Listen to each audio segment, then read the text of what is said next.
बीच एक बातचीत थी, एक वर्कशॉप जैसा था। मैंने उनसे भी कहा कि पार्लियामेंट के अंदर आप ये डिमांड करिए कि अगर देश को मंदी की हालत से बाहर निकालना है और उद्योगों को बराबर फिर से उस स्थान पर लाना है, खेती को भी आगे बढ़ावा देना है, तो आप देश के अंदर जो टैक्स लग रहे हैं उनको कम करिए। और सबसे पहला मेरा सजेशन है कि इनकम टैक्स पूरी तरह से खत्म कर देना चाहिए अगले 4-5 साल के लिए। तो एक एमपी ने मुझसे पूछा कि राजीव भाई, अगर इनकम टैक्स खत्म कर देंगे तो रेवेन्यू का घाटा तो और बढ़ जाएगा। आप वैसे ही चिल्लाते हैं कि फिस्कल डेफिसिट बढ़ रहा, रेवेन्यू डेफिसिट बढ़ रहा, इनकम टैक्स कम करेंगे तो और कम हो जाएगा। मैंने कहा उसको हम पूर्ति करेंगे दूसरे तरीके से। इस बात को समझें पहले कि इनकम टैक्स आता कितना है एक साल में।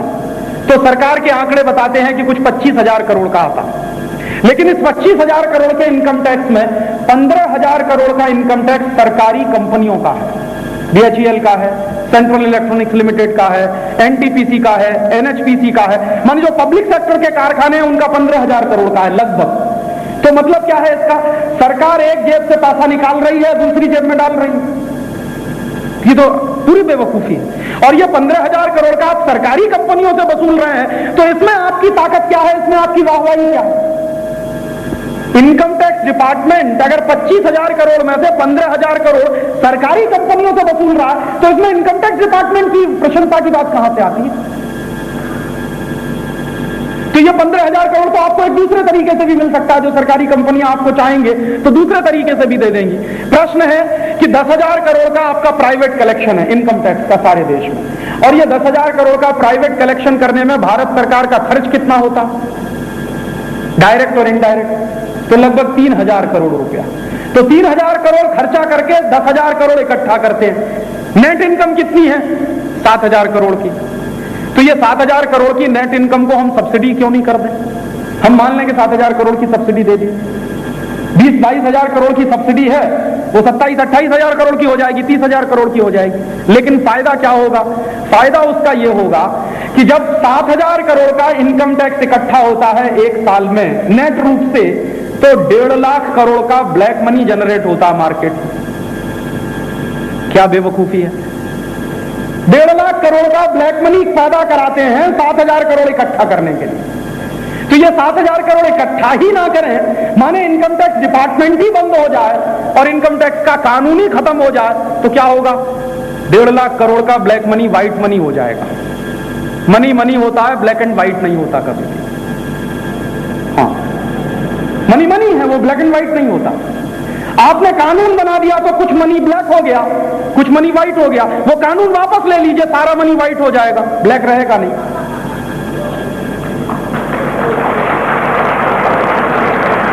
तो जैसे ही आप उस कानून को वापस लेंगे सब मनी व्हाइट हो जाएगा। तो ये 1.5 लाख करोड़ का जो व्हाइट मनी है फिर क्या होगा?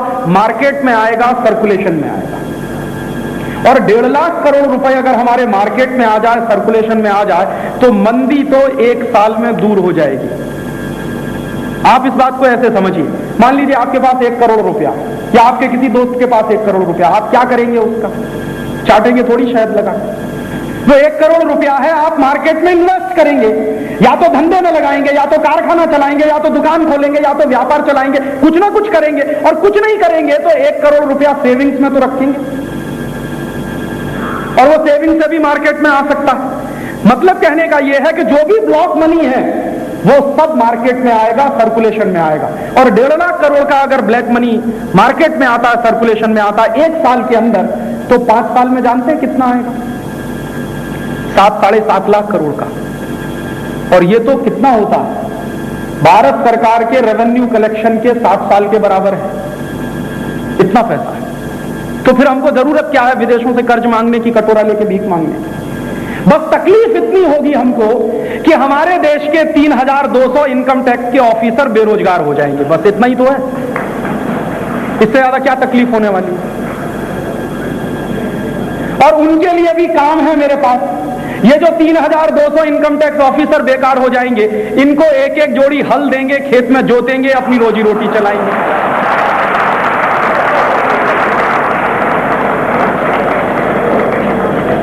और मेरा 100% कन्विक्शन है इस बात पर कि आप इनकम टैक्स डिपार्टमेंट बंद कर दीजिए, हिंदुस्तान का 70% करप्शन अपने आप कंट्रोल हो जाए।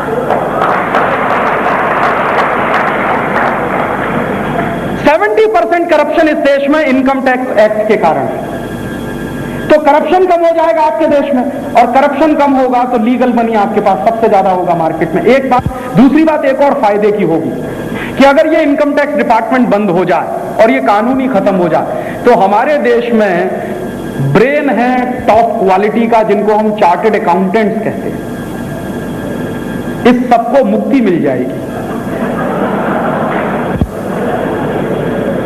हमारे देश में 32,000 चार्टर्ड अकाउंटेंट्स हैं, A क्लास के, B क्लास की बात नहीं कर रहा हूं, C की तो बात ही नहीं कर रहा हूं, A क्लास, जिनको मैं बेस्ट ब्रेन मानता हूं इस देश का। वो कर क्या रहे हैं? 1 रुपया इस जेब से उस जेब में, उस जेब से इस जेब में, पूरा साल वही कर रहे हैं कि यहां से इधर कैसे जाए उधर, माने जिसको हम टैक्स प्लानिंग कहते हैं, या शुद्ध भाषा में कहूं तो टैक्स की चोरी कहते हैं, वो उसमें लगे हुए हैं बेचारे। तो उनकी की गई मेहनत, आपको मालूम है कोई चार्टर्ड अकाउंटेंट भाई बैठा होगा कितने साल मेहनत की? 5-6 साल से कम नहीं लगता सीए बनने में। आईसीएस बनना आसान है, सीए बनना बहुत मुश्किल काम है इस देश में। तो 5-6 साल की गई मेहनत और बेस्ट क्वालिटी का जो ब्रेन उसमें आया है, वो इस्तेमाल कहां हो रहा है? टैक्स की चोरी करने में। और ये क्यों करना पड़ रहा है? क्योंकि इनकम टैक्स डिपार्टमेंट है और वो कानून है। ये डिपार्टमेंट ही नहीं रहेगा, कानून नहीं रहेगा, तो ये 32,000 चार्टर्ड अकाउंटेंट्स देश की तरक्की के काम में लग जाएंगे। और ये देश की तरक्की के काम में अगर लग जाएं, तो हम अमेरिका क्या, दुनिया के किसी भी देश की चुनौतियों का मुकाबला कर सकते हैं।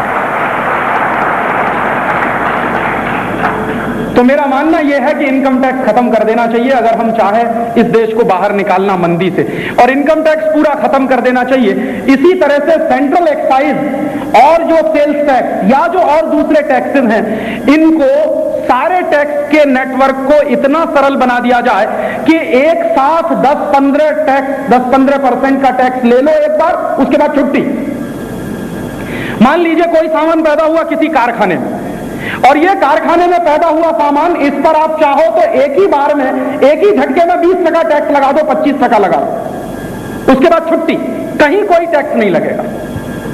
तो आप अगर इसको इतना सरल बना दें तो आपके रेवेन्यू कलेक्शंस भी बढ़ेंगे और एक्साइज की चोरी खत्म हो जाएगी। ये एक्साइज की चोरी का सबसे बड़ा कारण है कि इतना कॉम्प्लिकेटेड बनाया हुआ है excise act, central excise act. मेरा ऐसा मानना है कि दुनिया में जितने कानून इस समय चल रहे हैं उसमें हाईएस्ट कॉम्प्लिकेटेड कानून है सेंट्रल एक्साइज एक्ट हिंदुस्तान का, अंग्रेजों का बनाया हुआ। और वो इतना कॉम्प्लिकेटेड है कानून कि आप सेंट्रल एक्साइज के किसी कमिश्नर से बात करो, मान लीजिए इंदौर के रीजन के कमिश्नर से एक बात करो, और आप चले जाओ पूना रीजन के कमिश्नर से, तो एक ही कानून को वो 50 तरह से इंटरप्रेट करके आपको समझा देंगे। वो कहेगा मेरा सही है, वो कहेगा मेरा सही है। हो सकता है दोनों गलत हो, हाँ, लेकिन वो दादागिरी ऐसी है कि मैं कह रहा हूं यही ब्रह्म वाक्य है, यही सही है। तो ये सेंट्रल एक्साइज का सारा कॉम्प्लिकेशन खत्म करिए, 10, 15, 20%, 25% जो टैक्स लेना है एक बार में लेके खत्म करिए, उसके बाद कुछ नहीं होगा। एक फायदा और होगा इससे, एक फायदा क्या होगा कि रोज रोज हमारे देश में सेंट्रल एक्साइज डिपार्टमेंट की जो दादागिरी चल रही है वो खत्म हो जाएगी। रात को 12 बजे कौन एक्साइज इंस्पेक्टर आएगा आपकी फैक्ट्री पे ताला डाल देगा, आपको नहीं मालूम। और पिछले साल तो ये बहुत हुआ है।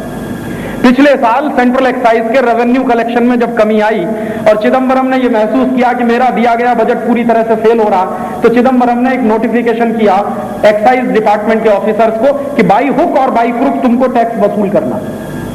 तो जो दादागिरी 97-98 में एक्साइज डिपार्टमेंट ने दिखाई है, वो दादागिरी इस देश में अंग्रेजों ने कभी दिखाई होगी तो दिखाई होगी। आजादी के 50 साल में वैसा तमाशा तो नहीं देखा।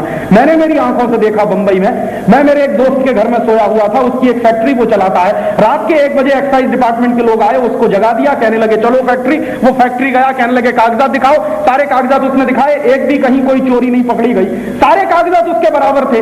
फिर उसका मॉडरेट का कुछ पैसा पड़ा हुआ था, तो उसने कहा मैं मॉडरेट क्लेम करना चाहता हूं। तो वो अधिकारी सामने से कहने लगा कि हम तुमको क्लेम नहीं करने देंगे मॉडरेट। क्यों नहीं करने देंगे भाई? दादागिरी। दादागिरी क्या है कि वो फाइनेंस मिनिस्टर ने आदेश दिया बाई हुक और बाई क्रुक हमको पैसा वसूलना।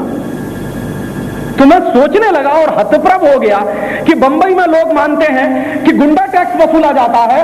सेंट्रल एक्साइज डिपार्टमेंट ने जो गुंडागर्दी इस साल दिखाई है वो किसी भी गुंडे टैक्स से कम, ज्यादा। तो तो इस तरह की गुंडागर्दी खत्म हो जाएगी। और गुंडागर्दी खत्म हो जाएगी तो इस देश के व्यापारी और उद्योगपति के दिमाग से टेंशन हट जाएगा। सबसे बड़ा टेंशन है सेंट्रल एक्साइज डिपार्टमेंट का। दूसरे नंबर का सबसे बड़ा टेंशन है इनकम टैक्स डिपार्टमेंट का। और सबसे बड़ा टेंशन ये सेंट्रल एक्साइज और इनकम टैक्स का खत्म हो जाए तो हिंदुस्तान का व्यापारी सुकून और चैन के साथ उत्पादन के काम में लग जाएगा। और उत्पादन के काम में इसलिए उसको लगाना बहुत जरूरी है क्योंकि उत्पादन गिर गया है। और मेरा मानना यह है कि इस समय हमारे देश में देश के लिए उत्पादन करके अगर कोई दे रहा है तो उसका प्रमोशन करने की जरूरत है, ना कि उसका हैरेसमेंट करने की जरूरत है। अगर आप चाहते हैं कि यह देश आर्थिक मंदी के माहौल से बाहर निकले तो उसका प्रमोशन ज्यादा से ज्यादा करने की जरूरत है और उसको तमाम तरह की छूट और सुविधाएं देने की जरूरत है। दुनिया में जिन देशों ने ये तरक्की के सिद्धांत अपनाए हैं उन देशों ने अपनी अपनी आर्थिक मंदी को दूर किया है। ऐसा नहीं है कि हमारे देश में आर्थिक मंदी आई है, दुनिया में बहुत सारे देशों में आर्थिक मंदी आती रहती है और वो दूर करते रहते हैं। जब जब दुनिया के देशों में आर्थिक मंदी आती है, उदाहरण के लिए 1930 में भयंकर आर्थिक मंदी आई थी पूरे यूरोप और अमेरिकन मार्केट में, उन्होंने अपने आर्थिक मंदी को दूर करने के लिए बहुत सारे ऐसे तरीके अपनाए थे। हमको जरूरत है इन सारे तरीकों को अपनाने की। और इन तरीकों में शायद एक आध काम और ऐसा हो जाएगा कि हमको जब ये प्रक्रिया बहुत सरल करनी पड़ेगी तो इस प्रक्रिया के सरलीकरण में बहुत सारे ऑफिसर्स की हमको जरूरत नहीं होगी, डिपार्टमेंट में कुछ कमी आ जाएगी तो वो आपके लिए भी अच्छा, इस देश के लिए भी अच्छा। क्योंकि जो रेवेन्यू कलेक्शन है वो खाते तक पूरा पहुंचता नहीं है, बहुत ज्यादा तो इधर से उधर जेब में बट जाता है और घूम जाता है, वो देश के विकास के काम में कभी नहीं लगता। तो मेरा अपना मानना यह है और इसके लिए दबाव बनाने की जरूरत है सरकार के ऊपर। आप ये कह रहे हैं ये ऐसे ही नहीं हो जाएगा क्योंकि ब्यूरोक्रेसी का कंट्रोल इतना टाइट है इस देश की इकोनॉमी पर, इस देश की एडमिनिस्ट्रेटिव सिस्टम पर कि वो आसानी से अपने को छोड़ेंगे नहीं। वो छुड़ाने के लिए आपको मजबूर करना पड़ेगा सरकारों को और इस देश की ब्यूरोक्रेसी और एडमिनिस्ट्रेटिव सिस्टम को। ऐसे ही एक तीसरा उसमें और रास्ता है कि हम अगर ये टैक्सेशन के नेटवर्क को सरल कर दें, मेरा अपना मानना तो ये है कि 5 साल के लिए जीरो टैक्स कर देना चाहिए। 5 साल ना एक्साइज लगाने की जरूरत है, ना सेंट्रल कोई भी टैक्स, ना इनडायरेक्ट ना डायरेक्ट कोई टैक्स नहीं। तो आप पूछेंगे राजीव भाई ये 5 साल में टैक्स नहीं लेंगे तो सरकार का खर्च कैसे चलेगा? सरकार का खर्च चलाने के लिए मैंने आपको बताया कि सरकारी खर्चों में भयंकर कटौती लाने की जरूरत है। पहला काम तो ये करना। और सरकारी खर्चों में अगर कटौती आ जाए, 50% कटौती बहुत आसानी से आ सकती है क्योंकि ये जो 5th पे कमीशन की रिपोर्ट लागू हुई है इसको अगर हम विड्रॉ कर लें तो सरकारी खर्चे में कटौती आएगी। और हमने जो कर्जे ले रखे हैं दूसरे देशों से उनके नेगोशिएशन करने की जरूरत है, जैसे नेगोशिएशन ब्राजील की सरकार ने किए। ब्राजील की सरकार ने अभी रीनेगोशिएट किया है अमेरिका में, वर्ल्ड बैंक और IMF के ऑफिसर से, और उनका यह कहना है कि हमने जब आपसे कर्ज लिया था तो $1 = 1 क्रूजर था जो ब्राजील की नेशनल करेंसी है। अभी हम उसका ब्याज चुकाएंगे और कर्ज हम आपको चुकाएंगे तो $1 1 क्रूजर के हिसाब से ही चुकाएंगे। हम इस हिसाब से नहीं चुकाएंगे कि हमारी करेंसी का डिवैल्यूएशन हो गया और हम आपको ज्यादा चुकाते रहे। तो ये उन्होंने सेटलमेंट किया और ये सेटलमेंट IMF को मानना पड़ा, वर्ल्ड बैंक को भी मानना पड़ा। अगर ब्राजील की सरकार ये सेटलमेंट कर सकती है तो भारत की सरकार को भी ये सेटलमेंट करने की जरूरत है। और मैंने उद्योग मंत्री को एक ड्राफ्ट भेजा था, मैं जब दिल्ली गया था मैं मुलाकात भी उनसे की थी। मैंने उनको कहा था कि अगर हम निगोशिएट करें फिर से और अपने सेटलमेंट करने के लिए बैठे तो मेरा अपना मानना है, कैलकुलेशंस मेरे ये हैं कि $1 का हिसाब 7.5-8 रुपए का बैठेगा, इससे ज्यादा नहीं बैठेगा। ये जो $1 42 रुपए है ये हाईली इन्फ्लेटेड है क्योंकि मार्केट फोर्सेस इसको कैलकुलेट कर रहे हैं। और अगर ये मार्केट फोर्सेस के कैलकुलेशन से बाहर आए, अमेरिका का जो ट्रेड डेफिसिट है, हमारा जो ट्रेड डेफिसिट है, वो पैमाने के आधार पर अगर हम कैलकुलेशन करें तो $1 7.5-8 रुपए के हिसाब से बैठेगा। और अगर $1 7.5-8 रुपए के हिसाब से बैठेगा तो फॉरेन इंटरेस्ट पेमेंट हमारे ड्रास्टिकली कट हो जाएंगे, भयंकर तेजी से कम हो जाएंगे, तो सरकारी खर्चे में भयंकर कटौती आ जाएगी। ये एक रास्ता है।